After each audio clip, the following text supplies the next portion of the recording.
I stopped by her apartment to drop off a casserole dish. That was it. That was the whole plan.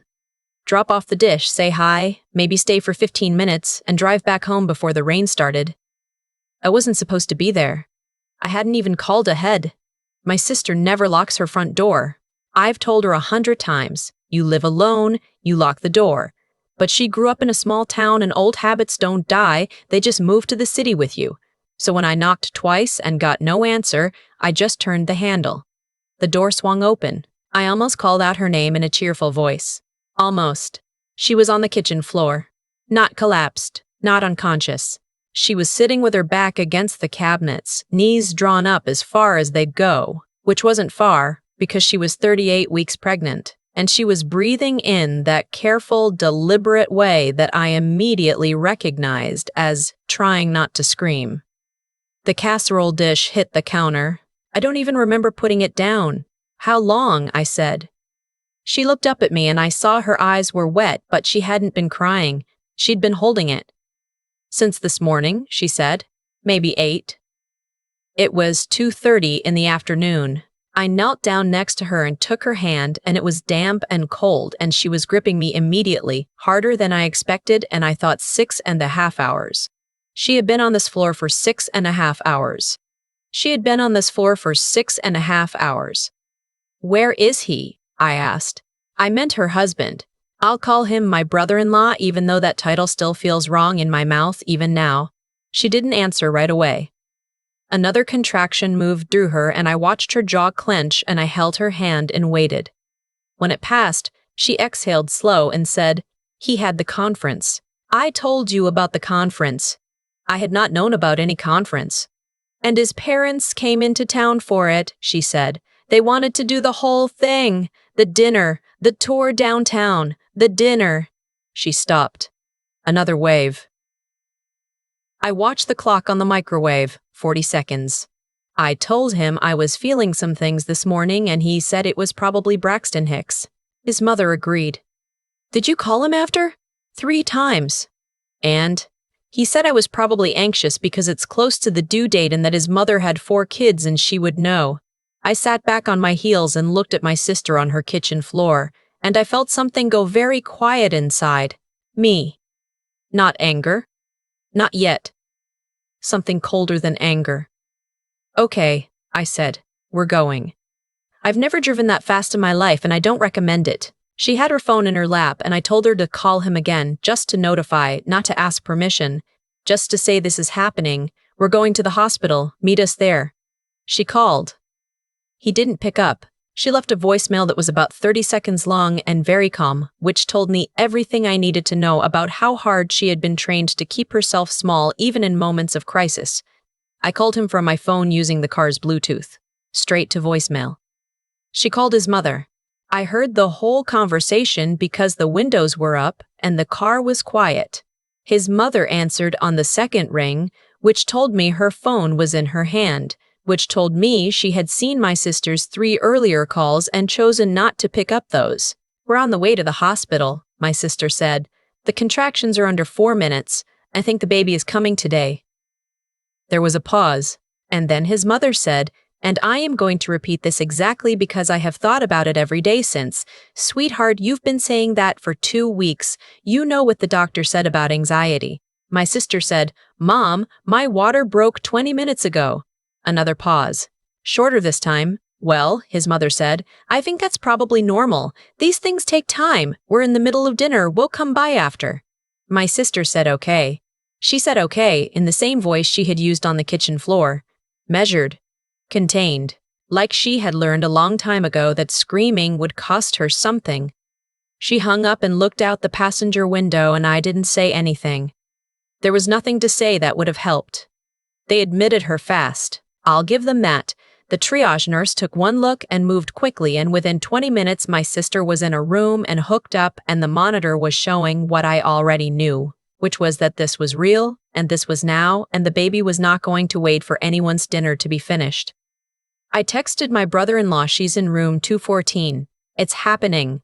Please come now." I texted his mother the same thing.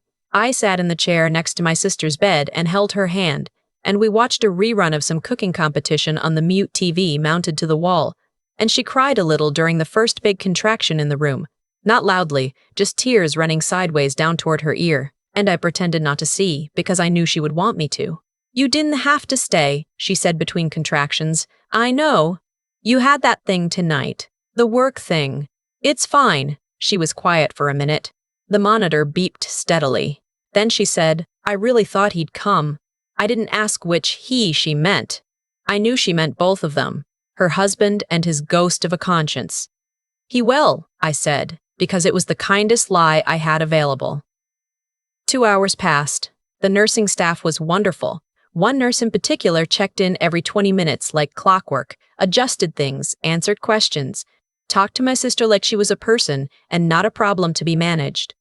I wanted to hug that woman. I almost did, at one point. My brother-in-law texted back at hour 2, not to my sister, to me. "She tends to catastrophize. Let me know if it's actually serious." I stared at that message for a long time. She tends to catastrophize. This woman, who had been on her kitchen floor for 6 hours without calling an ambulance because she didn't want to make a fuss, who had called her husband 3 times and left calm voicemails, who said okay when her mother-in-law told her dinner was more important.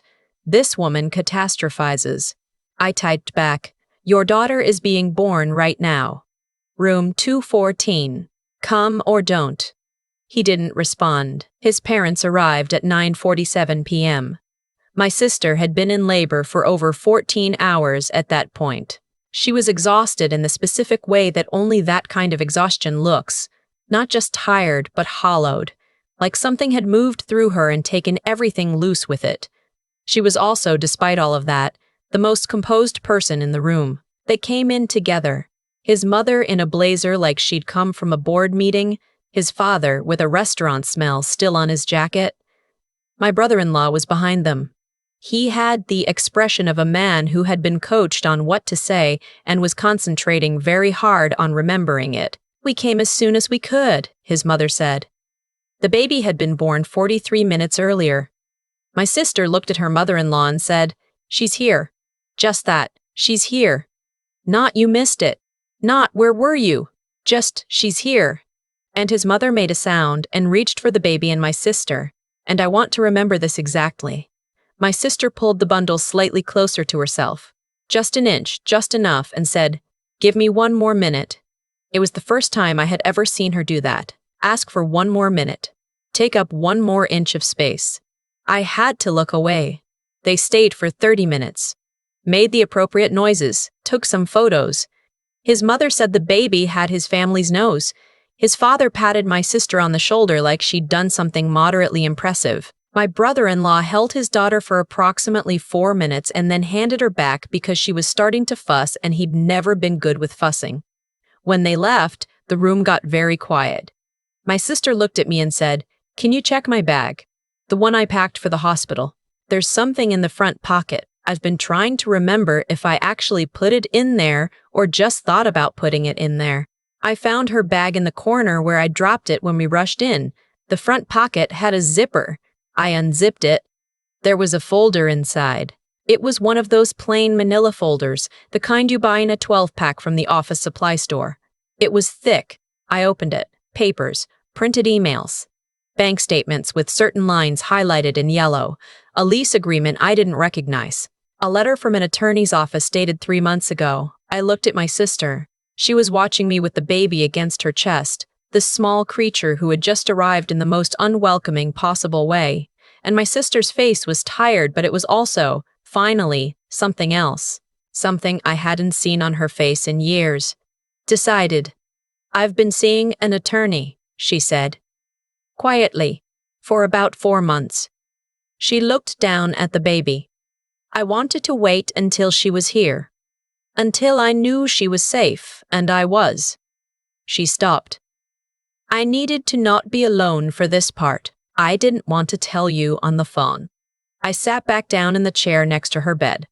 "You knew today might be the day," I said. "I thought it might be.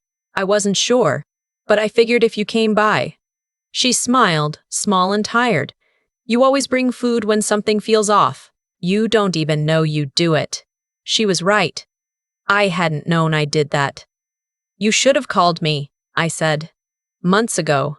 You should have called me. I know. She looked at the folder in my hands. I needed to be sure first. He's very good at making me doubt what I see. I needed someone else to confirm it was real before I said it out loud. I stayed that night. I slept in the recliner chair with a hospital blanket that was somehow simultaneously too thin and too hot, and I woke up every time the baby made a sound, and my sister slept between feedings with her hand still curled around the edge of the bassinet like she needed to know it was there. In the morning, I called my job and said I had a family situation. They were understanding. I called my landlord about my sister's lease because one of the things in that folder was documentation that her name was not on the lease of the apartment she had been paying half the rent on for 3 years. That took 2 phone calls and a very clear email that I let my sister read before I sent it.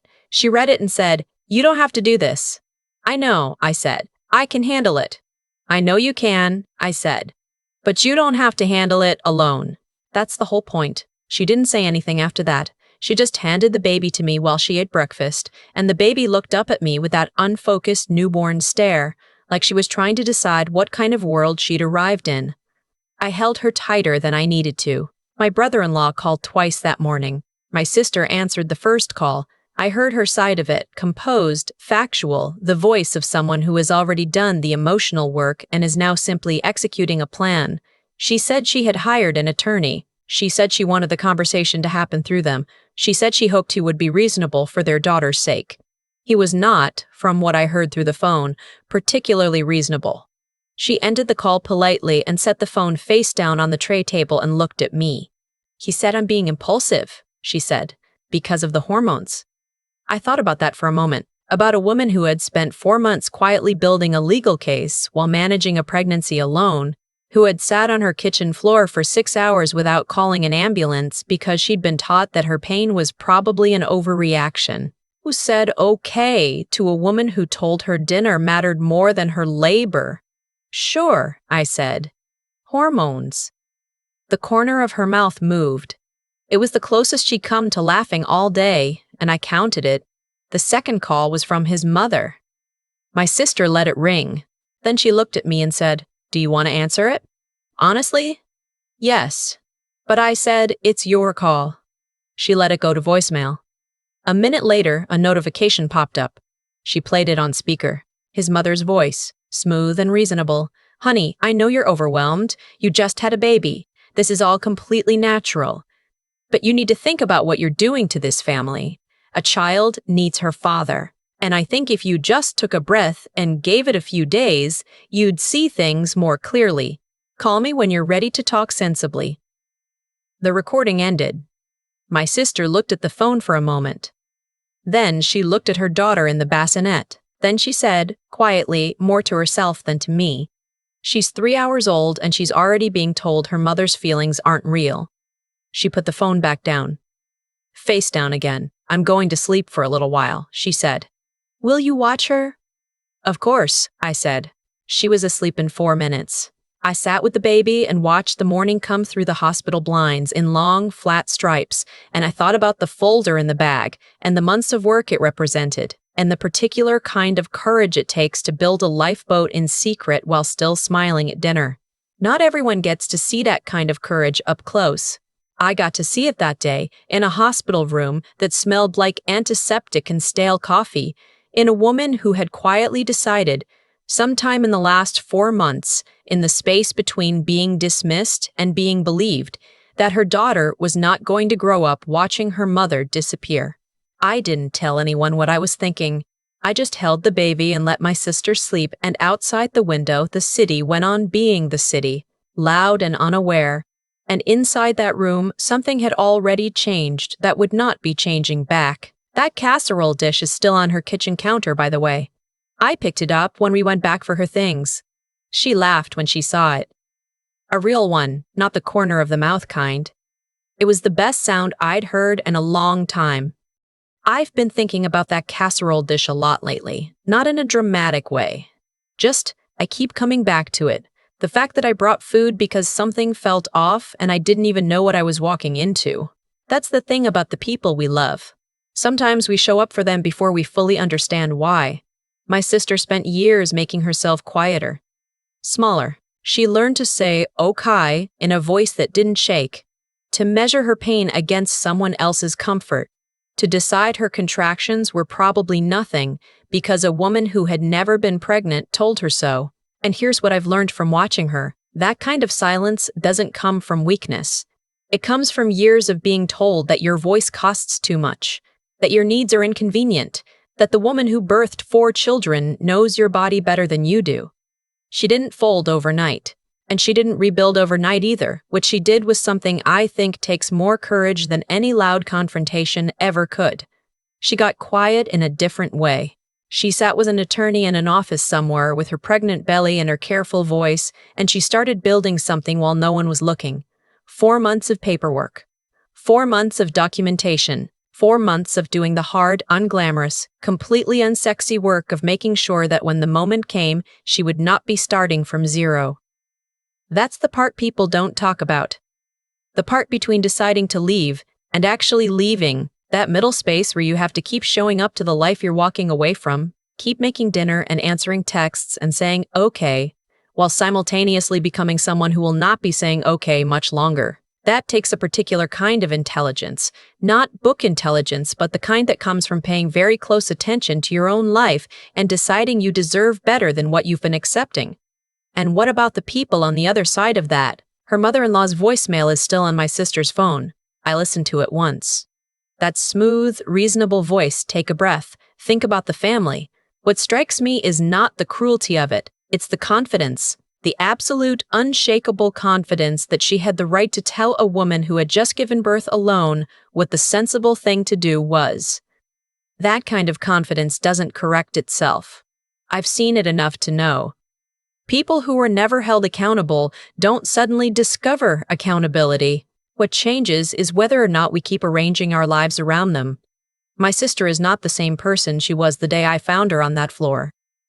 Neither am I, if I'm honest. There's something that happens when you watch someone you love choose themselves, really choose themselves, not in a social media caption way, but in a folder in a hospital bag way, and you realize that the quiet ones have been paying attention to everything.